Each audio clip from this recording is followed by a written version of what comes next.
Yo, we on business. Yo, we out here hitting that grind. Podcast vibes, letting loose, unwind. Next on the mic, yeah, he flexing with pride. Meeting dope souls, taking you on a ride. Talking about life, not just that paper. Doing it big, ain't no time for a hater. People yap behind his back, but we rise like the sun. Welcome to Beyond Business. Our guest today is a man that I've had the pleasure of knowing for a few years now. He is a New Mexico State alumni. He is a former professional basketball player, Gold Glove boxer, city council member. He's an entrepreneur. He's CEO of Skywalker International Sports Complex, Sky City Grill. And we'll cut in what he already said. He's got a couple other, seems like full-time jobs. He's a passionate dude, and he's an awesome example of what it means to lead by example. Welcome, my man, Mr. Rodney Walker. Thank you. Where'd you go to high school? I went to high school for Eisenhower for about a year, then St. Teresa for like 3.5. Which you now Coach at Eisenhower. coach at Eisenhower. Yeah. Gearing the boys up. That's right. cool. That's cool. That's one move that saved my life. You think that? From Eisenhower to St. Teresa at that time, the stuff that I was involved in. It was a time. It was perfect. It was time. worth a little change to make a change. There you go. It was, man. And for my mother to bite the bullet and do it, I didn't deserve it. I didn't have the best track record coming from elementary to junior high into high school. So for me to one day tell her, I'm going over to St. Teresa with my cousins for $2,000. At that time, it was $2,000 a year. Yeah. Which it was the same. Yeah. That was now just it's like 8 or 9. Yeah, 8 or it's 9. the same value. Yeah, same value. It's like, yeah, right. But she saw something in me. Which what? Were you athletically gifted? I mean, did you grow up at the park? Yeah, I grew up in the parks. We all started off with baseball. My generation started off with baseball. Then we transitioned into basketball. I was better at baseball at that time. I was into so many things, karate, a little bit of this and that. But I picked up basketball a little late, started transitioning to high school, and I'm getting cut my freshman year at Eisenhower, so I didn't like how things was going. So I ended up transferring out of Eisenhower because I knew I was better than the chance that they was giving me. So I said, you know what, I'm out of here. What, you think they just were like, this kid's going to be trouble? You know what, it was a little bit. I wasn't doing the right thing. So I look back at it, I wasn't the type of kid that you wanted to keep on the team anyway at that time. Yeah, the full picture is a little different. So yeah. As a coach looking back at it, so it was a good call, but it motivated me. Yeah. It motivated me when I left Eisenhower. Could have said, fuck it, man, but you know what? You said, okay. Crazy thing is I went over to St. Teresa. I had to sit out a whole nother year for transfer.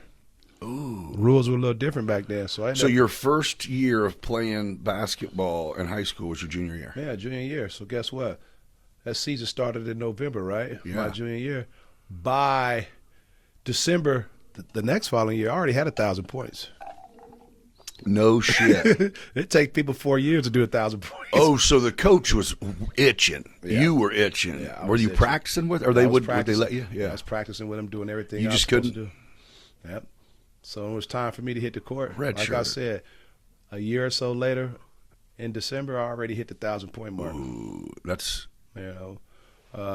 Most people don't do that by their junior year, even if they're good, regardless. So. Exactly. But I was fortunate to get a good coach named Sean Taylor who came over from Parkland. Did you guys do good? Your team? We did good. He got beat, Yeah. towards the region in the regionals. We were supposed to get beat. But were you in the same age bracket as I remember Eric Dabner used to play on a squad? Yep, they had a decent squad. He was on my team. He was on my team at St. Teresa. He was a year younger than me, though. Okay. Yeah. I remember coming to watch you guys. Yeah, he was to St. James all his life and then came to St. Teresa straight after that. And then when I graduated my senior year, he left and went to MacArthur and helped them win a state championship in track. Actually, Dabner won state at St. Teresa his junior year. Huh. Yeah. With no track, just nuts and bolts. Hey, I can run. Yeah. I'm fast. I'm fast. No technique. No, it's funny because I remember going to watch you guys play. I was, maybe junior high. Mm-hmm.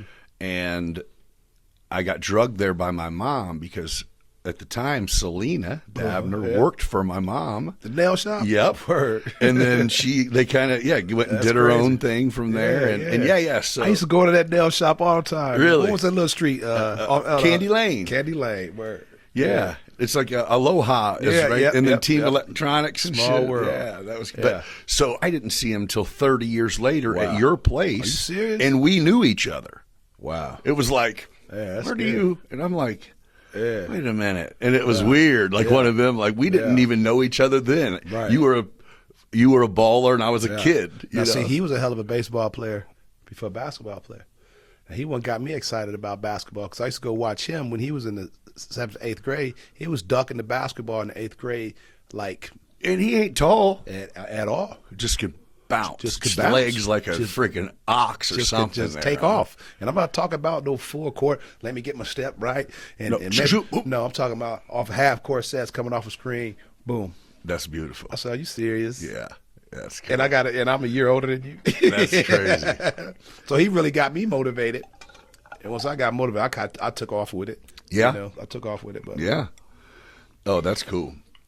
Would you get a scholarship out there? Yeah, I was, like I said, I went to St. Teresa. So you got a 1,000-point year, and then you started getting notifications. Yeah, I just put this on Facebook because a lot of people saying, well, Illinois don't recruit over here. Illinois was on me so tough my senior year. Only thing kept me out of Illinois in 91 was my ACT. Oh. Because back then you need the ACT to get in. Does that exist? Well, they cut it out the last couple of years, but now they brought it back up. Okay. So I end up missing out on the ACT and had to go to junior college route. But if I'd have landed another point, I would have been over at U of I straight out of little small St. Teresa. Wait a minute. 91? Yeah. They were still on probation from 89. Oh. They were still on probation. Oh. But there were still a few scholarships available. Yeah. And the whole summer program, I used to be able to bring you over. You do the bridge program, go through that, and they could get you in that way. But that got screwed up too. That would have been cool though. Yeah. But it ended up working out. Like I said, I didn't choose Illinois. I ended up going to a junior college. I had to go put in 2 years of junior college where I went up there to Michigan and played. Numbers off the chart. But I was looking at junior college like I was going to the joint. It's like, I'm supposed to be here playing with you guys. Right. You're welcome. I'm Big Ten out of high school. I'm not JUCO. So that's the kind of attitude I had going into junior college.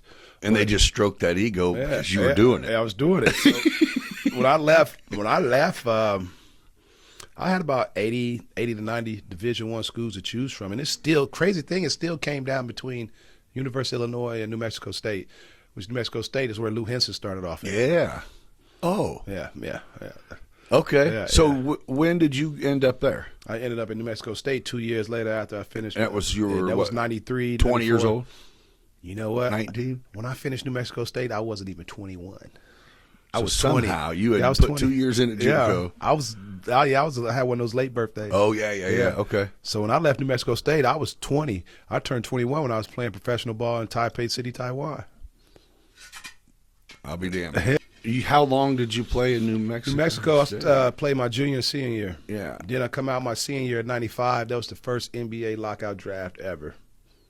Oh, dude. Terrible time. But you know what? I had done. Would you have entered it? I had done enough in those 2 years. You were? I mean, if it was. Yeah, I had done enough in those 2 years to squeeze it to that second round. That's what's crazy about it because I got invites to the pre-draft camp. Yeah. I got letters to go work out with Philly, Denver, teams like that. I was overseas in November of 95 or so, and the NBA went off strike. I think it was about November or December. And I had to take a chance of – What, so it was either wait or go play professional basketball you've been working at, so you chose to go. It was the first strike ever. So that's what I'm saying. That's not popular. It was unfamiliar territory for everybody, so I went overseas. I ended up getting drafted to the CBA, which is like the G League now. Okay. It was just called the CBA back then, but the type of money they was paying up there in Grand Rapids, I was like, hell, I'm going overseas to make some real. Oh, it was chump change? Yeah, it was chump change. It was something like, I want to say $500 a week. They pay for your apartment. It was in Grand Rapids. Yeah, you're like, I got love for the game, but I want to do it for a living. Right. I want to, right. So I ended up playing in Magic Johnson Summer League in 95, and that's where all the scouts was at. Okay. All the scouts was out there. We played against NBA guys all day, Oh, so you got offered to go play overseas from there? Yep, from over there, and that's where I got that contract for Magic Summer League. To go play in Taiwan. I played in Taiwan my first year. That's cool. And while I was over there playing, that's when they came off a strike. That's when the NBA came off a strike. And you're under contract already, or I could was you? under contract already overseas at that time. So it was one of those things where you take the risk of coming back working out with some of these teams that want you to work out with them. And lose your. So what does there come? Or I could have bit the bullet and just came home and played in the CBA and had a faster route to the NBA. Because really overseas it's just a paper chase. I was going to say, can you enter the draft? Out of sight, out of mind. It's different now. Yeah, they're looking everywhere. Yeah, they're looking everywhere. But back then, it was more of a paper chase. Well, Taiwan wasn't a country like, let's just say, where they getting players from now. You know, your Chinas and your Australias, a different place like that. It wasn't like that. So you went and played in Taiwan, and then you ended up in Australia, right? That's bucket list shit right there. Yeah. I want to go see Australia. Yeah, Australia's amazing, bro. Is there a lot of brothers in Australia? Original brothers. Oh, yeah. Aborigines. Yeah. Aborigines. Like with the Australian accent? Yeah. Okay. I just, in my mind, all I think is like legit, like crocodile hunter type. Like Crocodile Dundee. Yeah. Yeah. You remember that Nicole Kidman, maybe. Yeah. A ginger. Yeah. Pale people. Yeah. But yeah, it's a lot of Aboriginals over there, but it's a lot of Africans over there. Okay. From the mainland. Okay. Yeah. But when I went back in 2019, we had won the championship in 1999, and it was like our 20-year anniversary in 2019. So I went back. I walk in the gym, and I'm walking through the city of Melbourne. How long it had been since you were there? 20 years. Oh, shit. Yeah. Sudanese kids everywhere over there, and nobody shorter than 6'7". Nobody short. I'm talking about the girls, even 6'7", 6'6". You're like, we out there on the dance floor, dancing with her. Hey, chick 6'7", 6'8". Where are you? Did you guys get bred? Yeah, man. It's like they just invaded the country or something. Because I mean, they just 7 foot. And that was home for them. That was home for them. I guess it was the city of Melbourne or the country of Australia worked out a deal with Sudan. Come on, Sudan, and opened up the gates. Over 6'5", you can come in. And it's this whole different ball game over there now. You know, do people want to? Is that what I mean? You know how people want to come here because where they're at is fucked. Yeah. Is it same deal? Like Australia's pretty legit to where they got to keep people out or let them in. You know what? They don't have the problems that America has. It's a beautiful country. You know, the violence is not. I'll tell you one thing: the education is amazing. Yeah. You know, the education and the mindsets of those kids. Those kids, when they come out of high school, they're already in the mindset of building a house. There's no getting property right off the bat. You know, whereas most of our kids coming out of high school, they think about trying to get a car. Right. Yeah, the whole mindset is different. Right. Even when you go to like a fast food, the McDonald's, the service at a McDonald's is more of your elderly people working there, but the service is just spot on compared to you go to fast food in America. It's like you go to a drive-thru. Oh, here you go, dude. It's the same. Rough, it's the same, right? Yeah. But the quality of living over there is and it's very modern. It's not like you would think with Crocodile Dundee. Yeah, you know, that's what I think too. The city of Melbourne is just as bunch of open area with kangaroos hopping around. Right. The city of Melbourne is big as Chicago, you know, with skyscrapers everywhere. Sydney, Australia, it's beautiful. It's beautiful, I heard. So you go up north, you know, then that's like the bush, the northern territory. That's when you get into your Crocodile Dundee type stuff. Now we pay to get taken on a safari. ride in a Range Rover or whatever, a Land Rover. But the whole kangaroo thing is just like our deers. Here. Oh, so they are there. Yeah, they're there. They just, you know. Yeah. It's just a different wild animal. You could be staring at one like this, and you wouldn't even know you're staring at one because they blend in. Yeah. They blend in with it. Do people hit them? Like we hit deers every... Yeah. Well, we went kangaroo hunting quite a bit. Really? Oh, yeah, you eat it, right? Yeah, we actually killed one and ate it probably about an hour and a half later. Oh, after we killed one. Fresh meat. Fresh meat. What'd you think gamey. about that? It was dark meat, but it was kind of gamey. You know, I hit one probably about that big, which is what they call a joey. It's a baby. Oh. About that big. You know, I needed like 2 or 3 guys to pick up that thing. Oh, it was a big, heavy? We had to go ahead and gut it, get the steaks off of it. Oh, you were involved? Yeah, I was involved. I had a good shot on me, too. What did you shoot? You know what they had, over and unders? I mean, it was a rifle, shotgun? Or See, I'd never seen an over and under. All I saw was guns like this in America, right, with the barrel right next to each other. But they had the over and under. You shot 2 shots? I just hit it with one. Natural. That's cool. Ask Elgin Hawthorne when you see him. He went? I took him over there. We went over there in 2019. Oh, I do. I remember Facebook posts and shit like that. Yeah, so, Elgin, you supposed to be you're a sheriff. You've been shooting guns. He missed? I haven't shot. I haven't been out here in 20 years. That's great. So we in the back of this. What, you like someone takes you? Yeah, we go out in there. Yeah, my like friends. Excursion or whatever? Yeah, my friends got trucks. And we go in the back of them. We out there in the bush. Boom, boom. We hanging on. It's just like a truck. Yeah. And we hanging on in the back. Yeah. With a spotlight, right? And me and Elgin out there hanging on. I got mine. He got his. I'm like, there they go. And they boing. I said, go ahead, Elgin. He back up.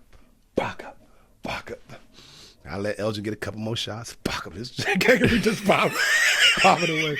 I say, hey man, give it here. And it's a fence. He's getting ready to go right. Did you believe you were going to hit him? We're getting ready to lose him because they're going. I gave Elgin quite a few shots. He knows now. He going. Right before he get ready to hit over that fence. You just pulled it once. Elgin looked at me. He was so pissed. He was so pissed. I nailed him with the first shot. And so in your mind, were you going to go get it, skin it, cut steaks up, and eat it there? Not that night, but we have before. So you have done this. Yeah, I've done it before, but it was like 20-something years ago. But you're like, dude, you got to do this I've done it shit. because some of my friends had property over there. The chairman of our team had property over there, and they had jackrabbits. Oh, yeah? They have jackrabbit problems, and they want you to go out there and get rid of them. Take 22 rifle and start peeling them. I mean, you could close your eyes and do like this and hit rabbits. So that's where I got good at. Yeah. And almost my first year out there. Oh, so it wasn't like you're paying someone to take you on a trip. Like, no, like they have the land. They live there. Yeah. Oh, that's cool. You don't get caught doing it, but you know. Yeah. But, I mean, I went out there with my chairman. He has a wrist his wrist is so old country boy, big boy. He ain't nothing to play with. Daryl, and I got a little wrist. I got a wrist like a damn woman, you know. So we in his Isuzu Trooper. Boom, boom, boom, boom. He hangs out the window. Baka. While you're rolling? Yeah, while we rolling. Baka. Rabbits going everywhere. That is great. So I'm here on the passenger side. So that's cool. I'm gonna try. I dropped the damn rifle, hit all up and down the damn Isuzu Trooper, scrape up the damn truck. Swear to God, I thought I broke my damn wrist. You're like, you did not look like from your angle that this shit was going to do that. I looked at him, he looked at me, I said, I think it's broke. And he was scared because I'm under contract to play ball over there. Oh my gosh, that is great. Yeah, man. So it was. You take a glance at his wrist, like, damn it, son of a bitch. I came tomorrow. This motherfucker's forearm goes to his hand. Yeah, I mean, he just like he's Rambo. Yeah, like he's Rambo. That's great. I can do that. That's cool. But yeah, that was good for Elgin to get to see the mindset and the atmosphere of Australia. So he really enjoyed it. Oh, I can imagine. I bet you enjoyed the hell out of going back there. And I always laugh with Elgin. I say, you know what that kangaroo is doing to you while he's doing that? He was doing like this the whole time. He was like, is this fucking guy shooting at me? You kidding me? Yeah. Hey, I'm right here, jackass. So yeah, it was good. It was good. Hey, babe. Yeah. See this fucking guy? He's going again. He wanted him bad too, but I could see it in his face. He wanted him too.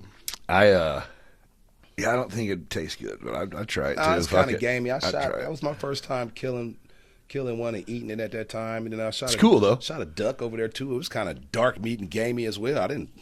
Yeah, duck here's pretty. It's greasy as shit, but it's decent. I was on one, man. I was nailing them with my first shot. Pop. You were. Yeah, I was lucky. Yeah, Elgin secretly was like, "Son of a bitch, this fucking dude here." Mm-hmm. That's great. Old times down under, man. That's beautiful cool. People, man. Beautiful culture. If That's cool. You ever get a chance to go put it on your bucket list? I'm telling you, it has been. That's just like, I don't even know why, but it seems like it would be amazing culture. The mentality of people. I was over there at a birthday party because I used to love their birthday parties because they cook up everything and had candies and all that stuff. So me and the other American from California was at the birthday party. So there probably about 70 people in there and a balloon pop. And I did like this, and I went down and did like that. They, And I was the only one that went down. they're like, I was the only one that went down and did like this. what the fuck is wrong with you, dude? And I looked around, everybody was staring at me. And I got to realize, I said, you know what? You guys ain't never had. Right. What the fuck? And that make you realize that's the true. shit that we are used to in America.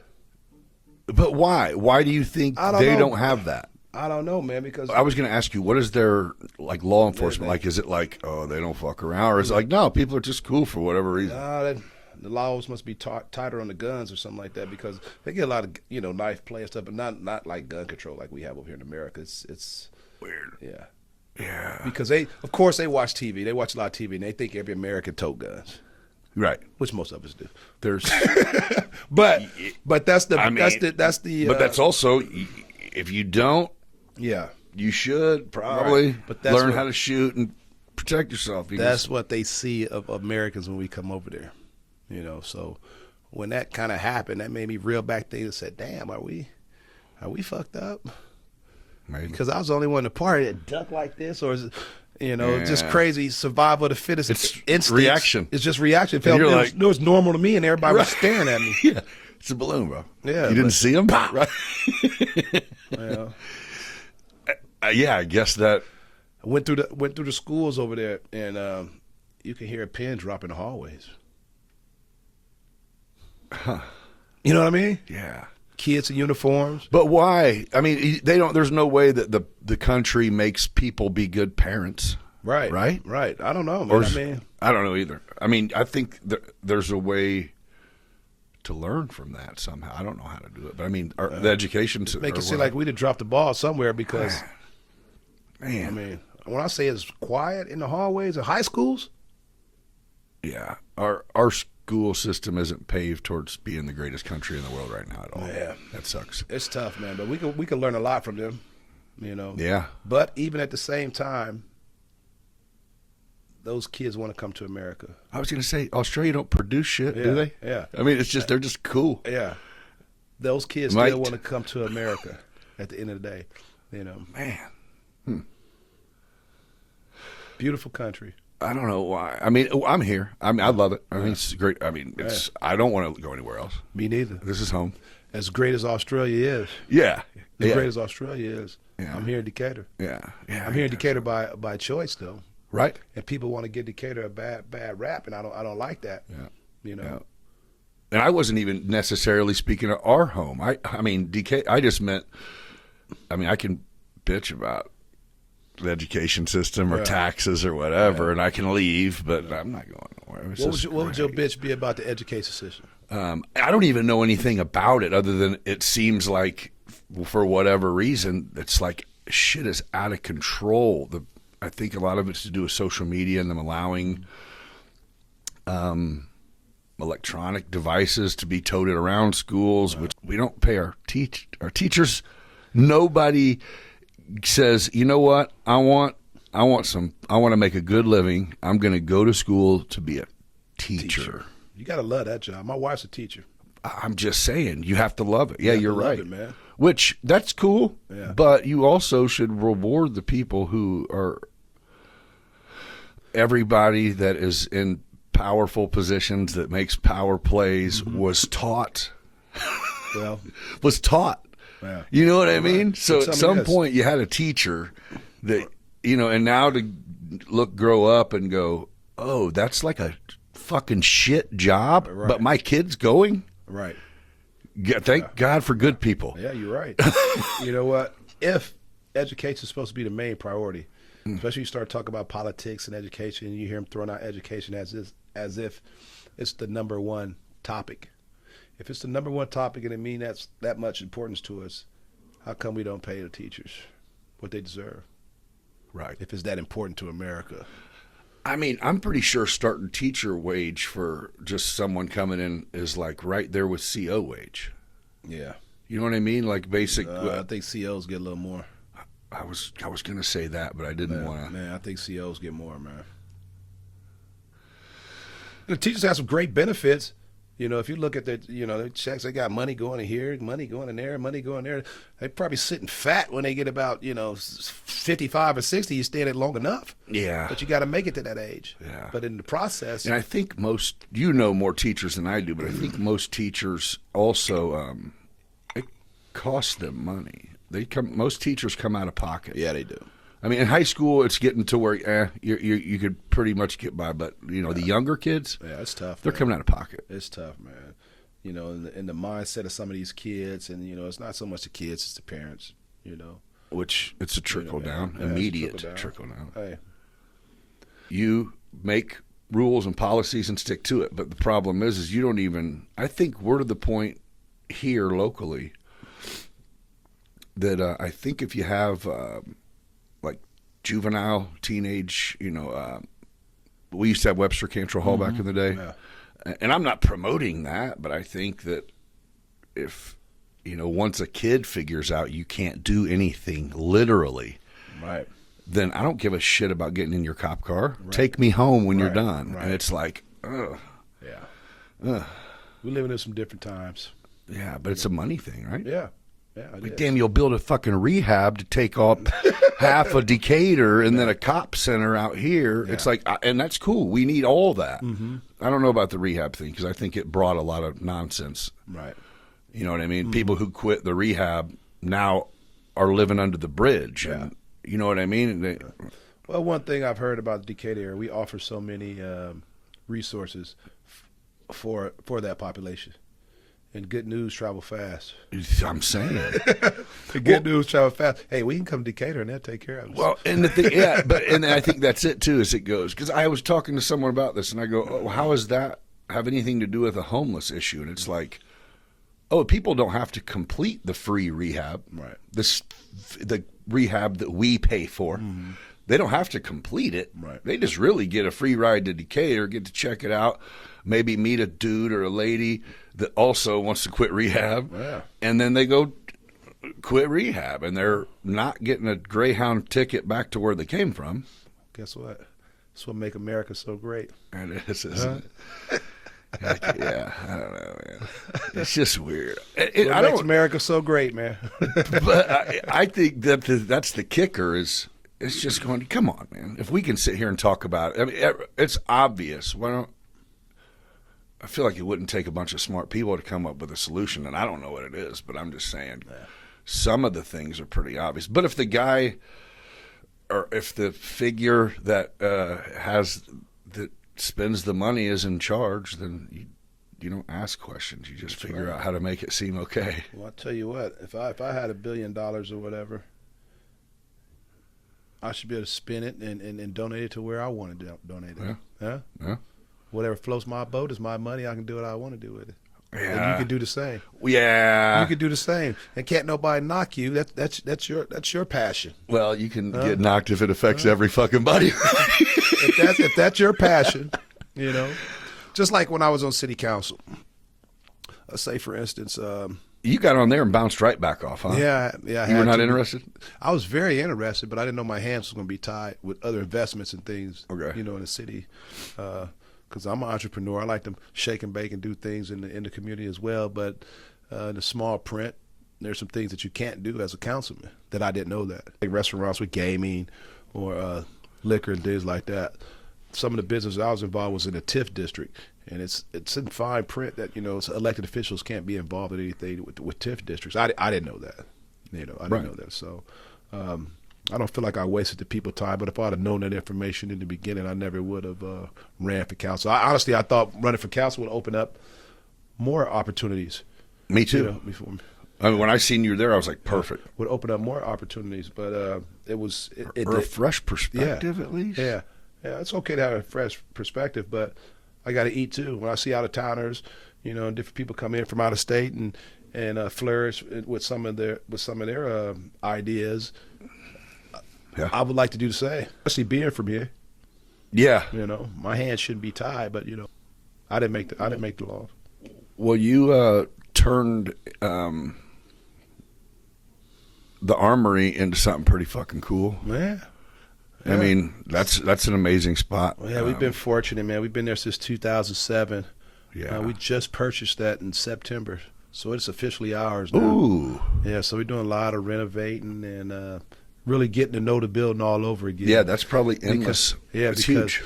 we were only renting out sections of it. Yeah. Right? I remember you telling me you had ideas with bigger areas in the venue. That is a fun building with a lot of history and a lot of potential. It's just going to take a little bit of extra funding to get it to where we want it, but it's ours now. You're on track, baby. And we're on track. So yeah. Yeah, that'll be cool to see what happens there. Yeah, Are you guys going to be doing any more fights over there? Yeah, we will. We'll do some more fight nights, but I'm the type of guy that I just don't do fight nights for the money. I want to make sure that we got quality fighters out there compete. Yeah, good shows. Yeah, good shows. Good shows, So when I see those type of quality fighters coming through the gym, then we'll set up some with other groups out of Peoria, Chicago, whatever. Put together a nice little fight card. But until I see that, I want to make sure Decatur is always represented well. I don't want my boys getting knocked out. Who'd you go out there and beat up a couple years ago, man? That was fun. I got my fair share of. No, just a couple years ago, it was like out of nowhere, all of a sudden, and you played with him. Talking about Bay Wilder. Yeah. He's an entertainer. He's a showman, man. He's a good kid, man. Oh, he's a great dude. That was hilarious. I think he came out in like a wedding tuxedo with a couple girls in wedding dresses. And that's great. He's had some of the best knockouts, though. Yeah. You can say what you want about him, but he's had some. I didn't even know if he could fight. He's jacked. Yeah, he's jacked. Yeah, he's jacked. That don't necessarily cut it, but he calls me every week. He said, "Man." Oh, he's doing it. Yeah, he said, "Man, I want a rematch." He's a stripper now. Oh, he doesn't fight. He's traveling all around the world. He strips now. He does a good job on the road. Yeah. Okay. Well, But he always send me a message or mess with me. Say, "I want my rematch." Yeah, dude's funny, man. He's a true showman, man. He is, man. And he went to the joint at an early age. Okay. He went to the joint at an early age, man. Maybe around 18, 19 or so. Yeah. 28. Spent quite a bit of time, and he's changed his life around as well. So just decided that it wasn't for him. Yeah, no, it wasn't for him. Yeah. It wasn't for him, and you hear a lot of stories like that. Guys who go in early, but when they come out, it ain't never over, man. No, it ain't never over, man. I don't know. I think in there, it's just like it is out here in regards to, if you're the smartest one in the room, find another room. Yeah. You know what I mean? It's Immediately. the same thing. There's good people everywhere. It is. And there's fucking snakes everywhere, and there's everything bad everywhere. But I tell you what, with the opportunities that exist now through technology. Oh. If you don't. It's guys who I've known have done 15, 20 years in the joint and come out living their best life. Yes. Because of the opportunities now that exist. This was actually a good story. Joe Rogan had the real Rick Ross on. Mm-hmm. Did you see that? Yeah. I saw bits and pieces of it. Okay, well, It was like he had came twice. The first time he came, he basically was looking kind of for Rick? An investment in a person. And I think he told Joe the second interview. He's like, "Man, I was salty when I left last time." He's like, and he goes, "Why?" And he goes, "I thought you would see potential." And he's like, "Oh, this wasn't Shark Tank, bro. I just was talking to someone interesting." And he goes, "But thank you, because what you told me," and I was pissed off, is you said, "Yeah, you should make a shirt." And he goes, "I thought you were being a smart ass." He said, "I went home, told my buddy you said that shit, and I was pissed. My buddy came up with a shirt design. I sold $250,000 worth of T-shirts in the next 2 months." See? And Joe Rogan goes, "I just wore that shirt." He goes, "And I sold another $250,000 that." Yeah, he's like, "What?" Yeah, that's he's crazy. Like, "That is nuts." He goes, "Yeah." He goes, Joe was like, "You're giving me too much credit. I didn't think you needed money, right? And I meant make a shirt, but I didn't think it would get you rich." But then he wrote books and all. It was like, that's cool. So many opportunities, that's man. Cool. So many opportunities. Yeah, it's what you do with your time. That's it. Yeah, because you can still go to school in there. Yeah. It might not. It's just like out here. It doesn't do shit for you if you're. But you can, if your options are this, and this. That's why you're trying to push trades now. And that's great. College is great, but I said college is like Decatur. It's not for everybody. You're right.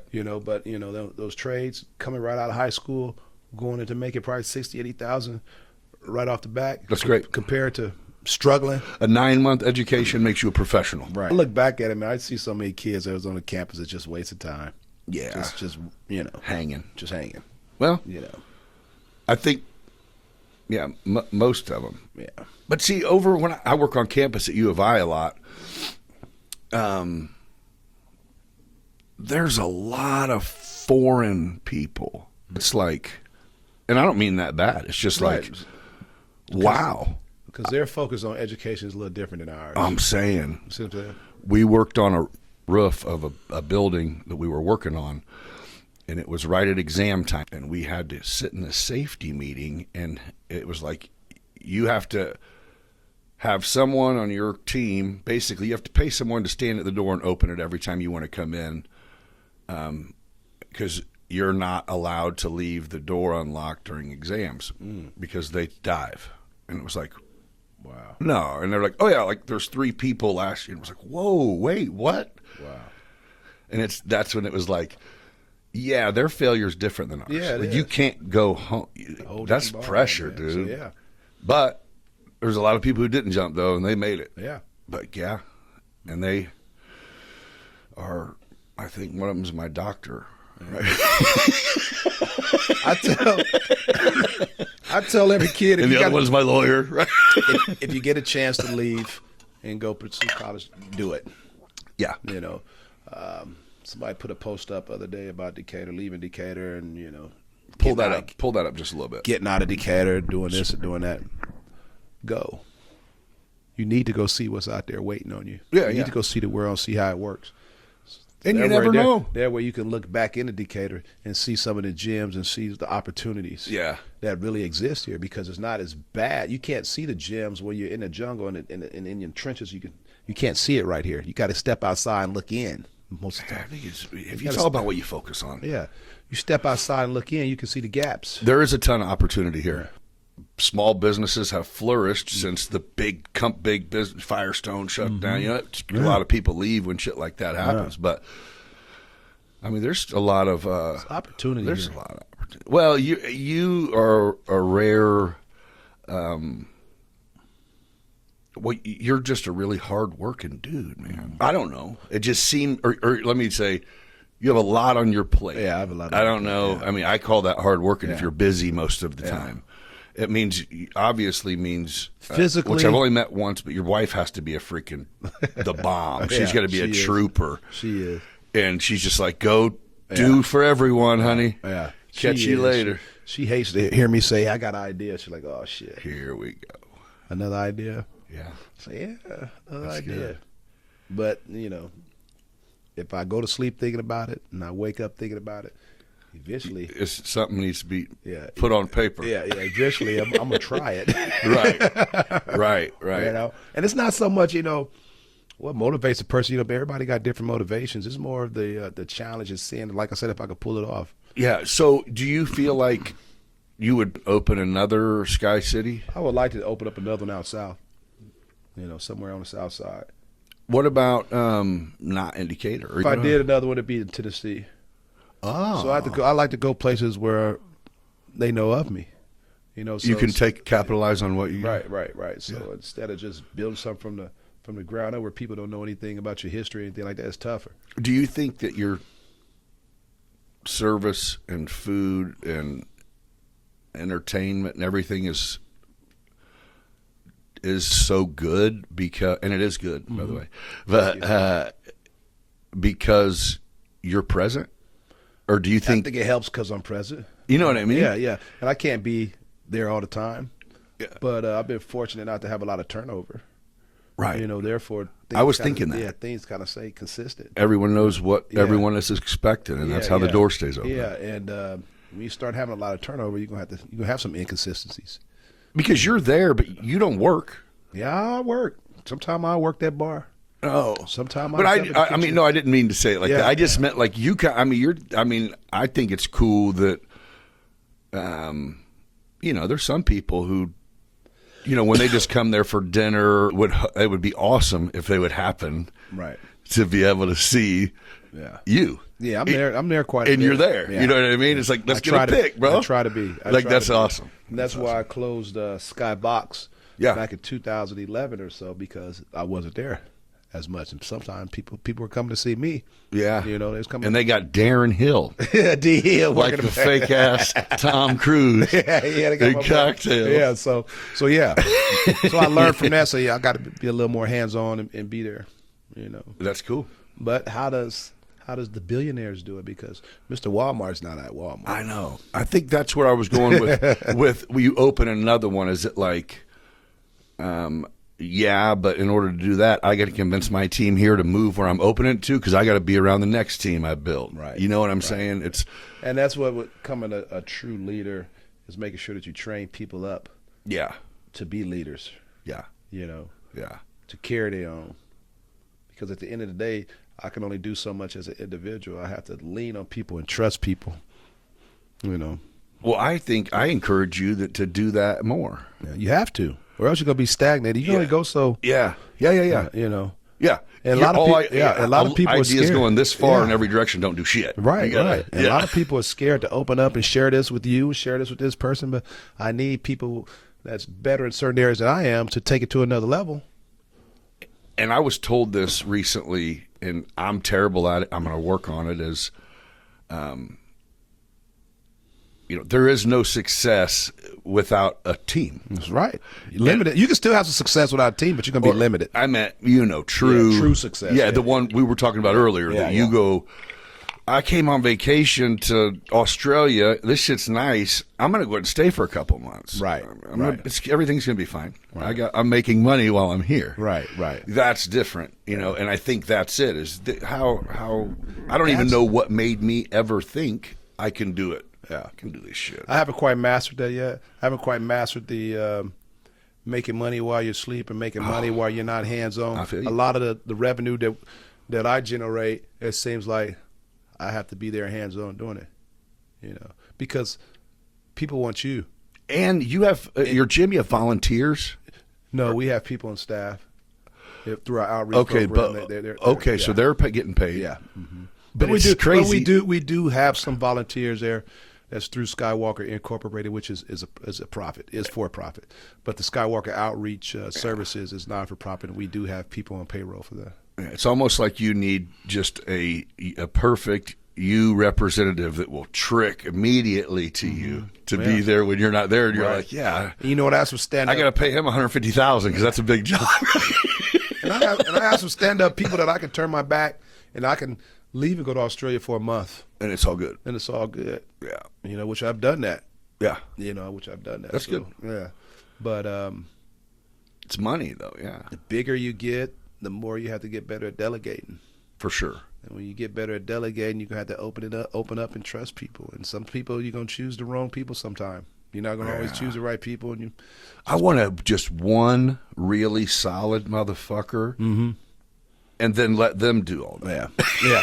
You know what? Yeah, you're right. Get the team. Yeah. Hope you don't choose wrong. Yeah. but you know that's what why I mean? You got to do your homework to the best of your ability. Yeah. But you know what I mean? Where it's like, I can't. Yeah. I don't know. But you got to be able to go to sleep at night. Yeah, for sure. You can't count every dollar. Right. You know? Right. Yeah, because Mr. Walmart, you should see how much they lose. Exactly. I can see him losing it daily. Yeah, no shit. It's like, man, dude. So, yeah. I'm a straight bitch on stuff like that, too, dude. I've had so many times where I have, like, legit doubled back because I had something under the dog food and was like, oh, just imagine. I'm such a fucking idiot. Let me go pay for this fucking, Yeah. You know what I mean? Yeah. Just stick of deodorant that I already had damn near to the car. That let me know how much money they are making. Yeah, you ain't kidding, man. Huh? That lets you know how much money that's being made. Are you the one who put on Facebook, or I know you've seen it if you didn't put it on there, is something about that team, you know, Temu or Temu or whatever. You know the site I'm talking about? It said, oh, yeah. See if Temu will sponsor your kids' sports teams. Right. Yeah. But I'm just saying is man. that website, I brought that up because that exposes, just like Amazon, like I'm all for support small business, but, you know, you can't. It's tough, man. Yeah, you can't really make money off having a shop that sells T-shirts. Right.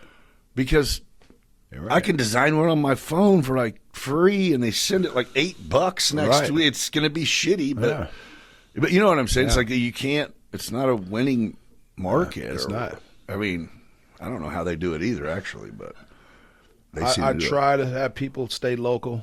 Yeah, As much as you can. Those franchises going to do what they do. yeah. Yeah. But those mom and pop, I think you got to eat local. Yeah. I tell you what, they must know something that I don't, because either they're doing some major numbers or something, because just off of food, it seems like it's tough to make it. Unless you McDonald's. Oh, you're saying if it wasn't for me having gaming, liquor, I couldn't make it off of just food. Even if you pack the place, right? Yeah, it's just food. Do you have a pretty steady? Yeah. Are you open lunch and dinner, or just dinner? No, just dinner. Yep, 4 o'clock. Yeah. Breakfast, lunch, thing like that. Now you're running the building all day. You're wearing people out. You try to have a new staff.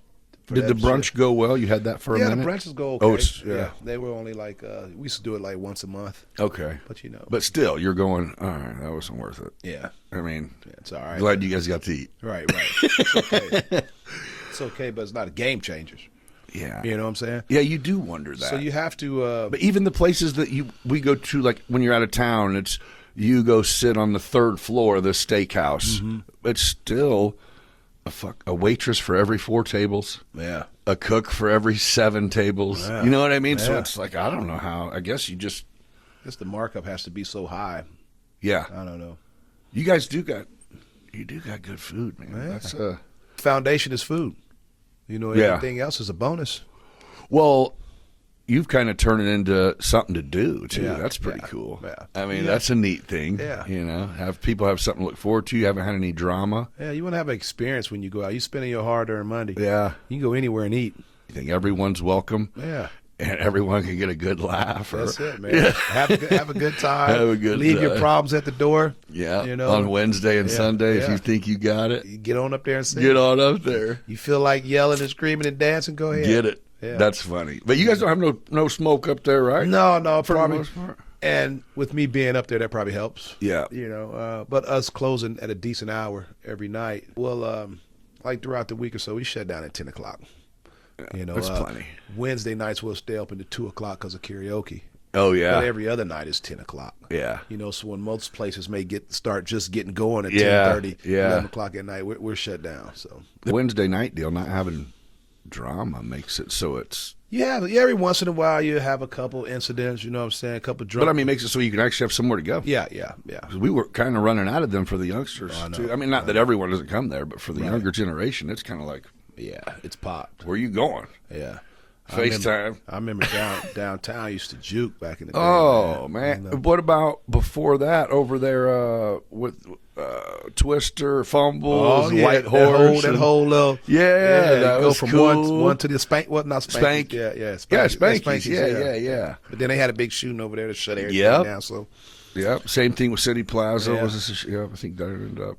It was a good time for us, but at the same time, it becomes liability issues when you start getting into that after midnight kind of crowd, man. Oh yeah, Lock Stock was shutting down every 2 weeks. Yeah, you know what I mean. It was like that's why it's not their fault, but all money ain't good money. No, you're right. I gotta go home and go to sleep, and I like to see people have a good time, but do it in moderation and respect. It's a weird time, is what it is. It's a weird time, man. It is a weird time. Respect is at all-time low. Right. So when you think about, I know renovations to your gym, but or I don't know how much you've thought about it, but what is your? Do you have like a goal, a plan, a next idea that you're already putting in the works that you can mention at all? Or is it kind of like, no, but you can guarantee that there's something in the works? Or we have some things in the works, a lot of renovation things with the building. That'll open up a whole lot of stuff, right? Oh, yeah. Nothing I want to speak on air with it about right now, but something we could talk about a little later. Okay. But yeah, we have some plans to do some things with the building. That's cool. Man. Can't wait. Oh, yeah. But it all comes down to funding, of course. Yeah. Which comes from where? Right now we're getting stuff from the state. Yeah. Getting funding from the state, some from the feds from time to time when it's there. Right. When it's there, but for the most part, the state right now. And that's why it's important for like when it comes to voting with your local, it's more important for us than it is with the whole national presidency. You know, we have to make sure that we're pushing for individuals that's allowing that type of funding to come in to help our youth. Even though maybe voting this way may help me as an individual, as a business owner, it may not help my youth. I mean, from a selfish standpoint, I may want to vote here, but for the masses and for the future, I may want to. So what makes you have a heart for that? You had a good home growing up. You somebody took the time out with me growing up. You know, my parents did everything they could to make sure that I was on the right path. You know, I had great mentors growing up. You know, even when I got in trouble at a young age with the law and stuff like that, I still had great mentors that guided me in the right direction. And you're like, I wasn't always polished. You're like, I can be that. Yeah, I wasn't always polished, but my mother never said that I couldn't fly a plane. I feel that. That's good. She know I couldn't, but she never told me I couldn't. Right. You know what I'm saying? Yeah. So I always thought that if I could see it, I can do it. You know. That's good. That's great. Well, I mean, yeah, for you to turn that around and say, let me help people. Yeah. There's not a lot of people who, it's pretty selfish times. It is. In a lot of areas. And, I mean, the dollar not going as far is one of those reasons, but I think people could help by just supporting each other. Well, here's the thing. I think it's easier for everybody. Walk is different. I've had early success. Yeah. You know, coming out of high school and things kind of work my way. I put in the work. Don't get me wrong. I put in the work, but I've had a little early success. So I like to see others. Yeah. You know, have a chance at living their dream. It's a big world. There's plenty for everyone. Yeah. I mean, there really is. I think that'll make you appreciate your presence where you at. You know. Oh yeah. I feel like just let me knock on wood because I love life, but if I died today, I would be okay because I feel like I've had a great life. Whereas if I was been in Decatur all my life and haven't gone anywhere and settled, it's been kind of bitter about it. I knew you didn't touch anyone in a positive way. Just right. So yeah. Well, that's cool. I mean, I envy that about you. I mean, I know you go. I feel like I might go the same amount of hours, but you can put a smile on your face and people it up, and I'm just like, how? Wow. It's because he enjoys this shit. Well, if you have a goal that you're going to accomplish, and I know I got something I can help you with a little bit. Yep. You know what I'm saying? Yeah. Just a little bit to get you over the hump. Yeah. Why would I keep it in my pocket? Yeah. I feel you. You know what That's I'm saying? great. That's great. I don't know, because a lot of people do that. And then when you take care of business and get you where you want to, you smile about it, like, man, I'll help you a little bit, just a little bit. You know what I mean? That's good. Yeah, so see people succeed. Yeah, so that's what it's about. But everybody ain't built that way, man. We live in some wicked time, man. Some wicked people out here, so. But continue to stay righteous and do what you're supposed to do. It's going to all come back to you. You never know who's watching to go, Yeah. I could switch it up. Yeah. I could be decent. Yeah. Or, Yeah. I mean, we've both done it. Yeah. So I mean, on like one scale or another, Yeah. it's been, hey, you know what? It's time for a change. Yeah. You know what I mean? And do it. There's just so much at our fingertips right now. There's so many resources are available to. You got a chance. You can become a specialist in anything from your living room. Come on, ain't no excuses no more. No, ain't no more excuses, man. You can either build, or destroy. Ain't no gray area. Right. You're here to build or destroy. Yeah. And if you're trying to surround you want to build for someone, or you want to build for yourself? How you want to do it? I'm trying to surround myself with people trying to build. Yeah. Yeah, and they exist. Well, I guess that's it too. And I mean, we are now the 50-year-olds that when we were 20, we were like, well, bro, all you do is go to Caterpillar. Yeah. But we're like, nah, we ain't gonna do that. That's my parents' generation. Yeah. And they did what they had to do. Coming out of they were sharecroppers down south, coming out of the fields. They come up to Decatur. They go into You land a full-time job? Lovely. Thank you, God. My mom at Staley's all my life. My father was at Wagner's pretty much all my life. They hit the jackpot. They love that shit. Yeah, damn right. Yeah, they got to every week clock it. It was I go to Staley's or somewhere right now, it'd kill me. Oh man, I probably would adjust, but you know what I'm saying? It would be rough. Yeah, right. Yeah, right. Oh, I feel you. So the whole mindset, yeah, is different. Yeah, I don't know. If you had one,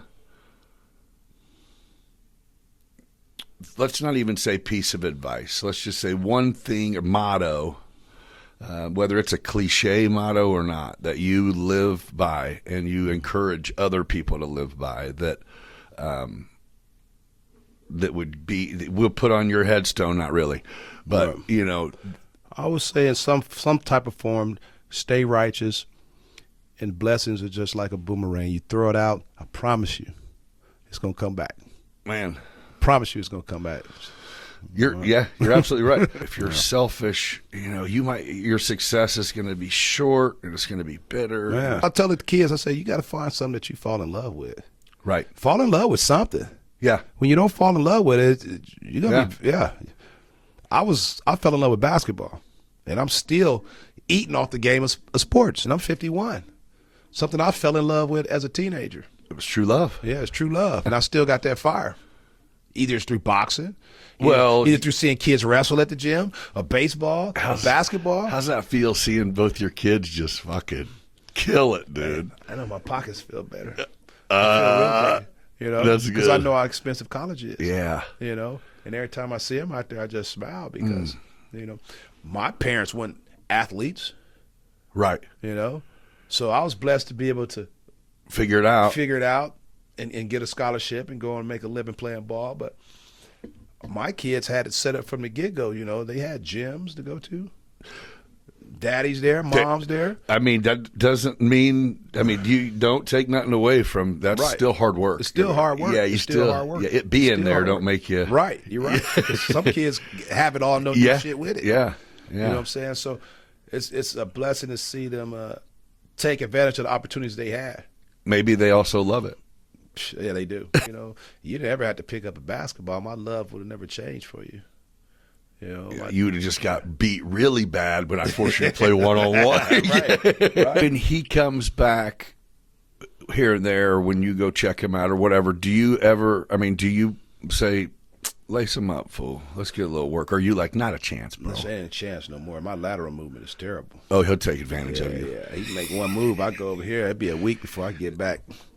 You're like, these damn shoes, man. I catch you at Christmas. That's a long, and he's been. On That's that been level. a while? Yeah, it's been a while since I could play him one-on-one. Oh, you're back to pig, huh? Yeah.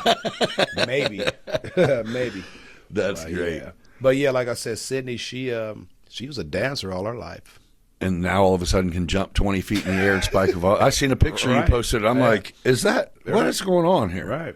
So she picked up volleyball about 4 years ago, and look what happened. She got serious about it, put dance to the side, and said, let's get it. And got a Hey, scholarship. volleyball's the bomb. Man, it's fun. To watch and play. it But is. it's a great, that's fast. I wish they had it for boys in high school. For sure. When I was playing over in Europe and in Finland, this team used to come in after we practiced, and them guys jumped higher. They jumped higher than I did. Oh, yeah, they're up. They had the waist, waist above the net. That's crazy. Yeah, they had mad verticals. But I'm telling you, I wonder when your daughter looked at that picture, she was like, Whoa. I was up there. Yeah. I get up. You don't know. Right. She's only 5'8". What? She's only 5'8". Damn, I would have thought she somehow was a 6-footer up there, dude. She's was only up there. She's only 5'8", man. What's she gonna do? She wants to be a dentist. Okay. And guess what? She's gonna be a dentist. Right. That's just exactly how what's gonna happen. She has things mapped out. Yeah. Well, she already knows that doesn't going to come easy. You don't just apply for it. You got to apply. Yeah, she's a different breed, man. Oh, Man, you're like, she'll be just fine. She'll be huh? just fine. Yeah. RJ, on the other hand, you got to. what you gonna do, son? Yeah. At the ball over. He's like, ball over. RJ was just a easy kid growing up, man. Easy kid. Sydney, you had to watch her. She bouncing around everywhere. Yeah. RJ would sit there and chill. Two different. How? What's the age difference? How old are they? 2005, 2003. So about 2 years. Okay. Different. Yeah. 2021 and 19. Yeah. Yeah. So yeah, that's where. And where's he at? He's down in Tuskegee University. Okay. In Alabama. Oh, that's talking cool. about some country. You shit. just went down there, didn't you? Yo, That's country. Yo, when I took him down there, man, he was in the car with Karen. I was driving the other car.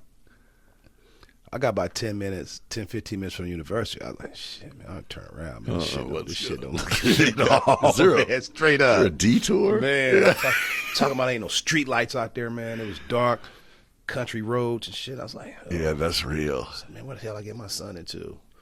But then we put up on the campus, everything. Does he love it? Yeah, he loves it, man. I mean, he's like, I'm good for now. Yeah, he did, man. A lot of history, you know. HBCU, you get on there, you hear the drums. Oh, yeah. And the dancing, and it's whole different environment. Oh, you know, yeah. A lot of culture and stuff, you know. That's cool. He loves it, man. That's what's about up. An hour 30 from Atlanta, you know. Oh, yeah. About 10 minutes from Auburn. You know, does he take advantage, or is it like kind of just? Come on, He's like, yeah, he's living it up. I'm gonna see what I can see. Got some good teammates too, man. You know, good brotherhood going on with some of the guys. Some of them from that area, a couple from New York. That's where it's at. Yeah, to be able. He seems to be happy. Yeah, can't ask for more. Safe and happy. Yeah, so that's a good thing about the gym. A lot of kids that come through the gym, we now get to go down to the restaurant and watch them all on TV and play. You got Jabron Anderson over there with the MacArthur. You got Mackay. Down in Tennessee, you know. Guys that used to come in and work out. Yeah. So they're all, you know, James Dent over there in Springfield. He's over there in Northern Illinois. And, it's just good to be able to Fruits of your labor. Yeah, see these kids grow up. Yeah. And, it's good. They win. Seems like you're pretty impactful. They win, we win, man. Yeah. For you to provide a place and something that it's like, we ain't on no bullshit here, and it's fun. Right. Do right follows, man. Yeah. Yeah, and I think a lot of people get caught up in bullshit because there is no outlet. Yeah, there is no. That's a good thing at Skywalker Outreach. You know, you may have some gang specialists there. You may have a couple ministers there. You got teachers in the district there. You got basketball coaches there. People that care about people. Yeah, people that people. That's people. Cool. That's people. cool. People. You know, that's amazing. People that they can talk to. You know, I love it. Yeah. That's cool. Well, dude, I appreciate you coming on and spending some time with me. And always a pleasure. As long as I can keep this thing going, we're definitely going to do it again. Well, let me know what I can do to help, brother. I love what you're doing. For sure. Okay, everybody, thanks a lot for joining, and we'll catch you on the next one. Everybody be blessed. Be nice to each other. That's right. Have a good day. Love. Nice. Smoking a cigar every night when it was nice out, and that ended up being for like 4 months straight. And then I'm like, what? It's more the vibe than anything. For sure. And I turned it into like a habit. Yeah. You know, so then I was like, okay. Yeah. Okay. Smell like a bear, the shit you Yeah. like. Yeah. Especially You next taste day. like shit. You smell like shit. So I was overseas playing ball. I started smoking them and shit, you know, after the games and shit, you know, Yeah. going to town and shit. But hell, my ass didn't know how to smoke. I was smoking it like it was a damn joint. you was hitting it. I was hitting it, man. Oh, and I wait till the next day. Oh, and they get you. Oh, man. That shit's no good. So last night, you know Heath Haddock? Mm-mm. So he is the president of a motorcycle club here, a cop motorcycle club. Keith Haddock. And he's also a correctional officer. He's been a correctional officer for 20-some years in Decatur. Okay. And he came in, and we sat down yesterday. I've known him, I mean, I've known him my whole life. So it was kind of cool to sit there and chop it up with him, but that was one of them bring back memories, and you got someone who we hit a certain age, and the different routes that we're taking was insane. You know what I mean? Oh, yeah. Like you, though. It's, hey, I learned after that one time that I had to give up every Saturday for my whole life that shit's not for me. You weren't that. You were hard-headed. I'm like, but it's crazy how you learn your lessons, man. Some of us learn them early. Some of them learn it later. But, you ain't bullshitting. It was big time. Well, you know, I've had the plan to try. I had to set up a whole different way originally. Remember with that table in here? Yeah. And on that wall right there actually is a sign of I was going to release in 2023. And who would have known how big shit has got with podcasts? It's crazy, right? Like, yeah, I'm like, why didn't I do it? Yeah.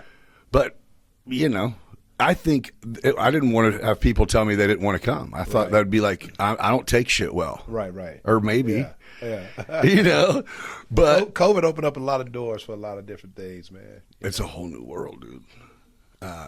Yeah, you said something on I always dig your what do you call them? Wisdom Wednesday. Wednesdays, yeah. Yeah, but you had said something about like about comparing. You know, you can't, and we have to. We do, but it's like, you can't. Bro, we were totally wired different. Right. And it is like, was it better or worse? I don't know. It isn't like we got cut off. Right. We just didn't have that shit. Yeah, we just didn't have it. No matter how much money you had, you didn't have iPhones. We just made the best of what we had and enjoyed it. I felt like that worked out pretty well. Yeah. But you also didn't have millions of people in their 20s that were millionaires either. Right. I mean, that's popping. You can do, if you do the right thing, shake it right, or whatever. I mean, hell, that's what that dude who just fought Tyson, he was no shit. You could sit in a room YouTube like this star. and just think of something and come up, and there it is, man. Yeah. Compared to back in the day where you really had to come up with something to make $1 million. Oh man, $1 million about it. Today, it seems like $1 million is $100,000 damn dollars. The way it feels. I You mean, know what I'm saying? I hate to say it, but equivalent wise to what you can get for the money, it probably is. It's like Shit. about 100 G's now. That's crazy. Yeah, to go, if someone says, dude, I made $1 million or whatever, you're going, okay, that's cool. I mean, keep it up, bro. Keep it up, I mean, it's not like, yeah. Can I get a car? Right, no, right. hell no. Yeah. You know, I didn't say $1 billion. Right. Yeah. But, There was a time where you would say, well, hell, if I made $1 billion, I wouldn't have to ever work again a day in my life. now you just better have a really good idea on what to do with $1 billion, right? Or with $1 million, yeah. Or $1 million, yeah. Yeah, because I think that was it. It used to be, what if you had I just remember hearing this when I was younger. It was like, if you have $1 million and you invest it, you can live off the interest for the rest of your life. And it was like, well, you can make $90,000 a year for the rest of your life. Right, right. That's, I mean, you can live off of in it. Decatur you can. Yeah. But you know what I'm saying. Yeah. You didn't feel like you just won $1 million. Yeah, no shit. No shit. You just keep your job, bro. Guy told me, man, you ain't rich until you can live off your interest. Yeah.